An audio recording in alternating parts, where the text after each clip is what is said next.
Well, the 4th of July may be over, but Portland is still celebrating our nation's 250th birthday. Yesterday, July 8th, was the 250th anniversary of the day the Declaration of Independence was first read to the public. To mark the occasion, a group of 13 Oregonians came together at the Oregon Historical Society to read the Declaration aloud. This is all part of a nationwide celebration called Sharing the Spirit of America, with similar readings happening in cities all across the country, all at the same time.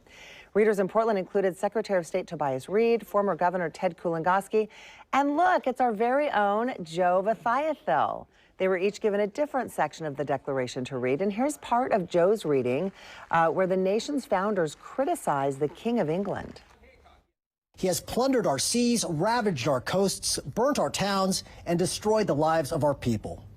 He is at this time transporting large armies of foreign mercenaries to complete the works of death, desolation, and tyranny, already begun with circumstances of cruelty and perfidy scarcely paralleled in the most barbarous ages and totally unworthy the head of a civilized nation.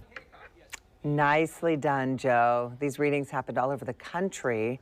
Another reading also happened in Beaverton. And boy, we're so proud of Joe. Yeah, what an honor to be included in that group. I hope he had to read it on that tiny little cursive paper, too. It's just kind of... That's a little tricky. Put that Their all together handwriting right there, was beautiful, but difficult to read. Great job. Yeah, cool to see that.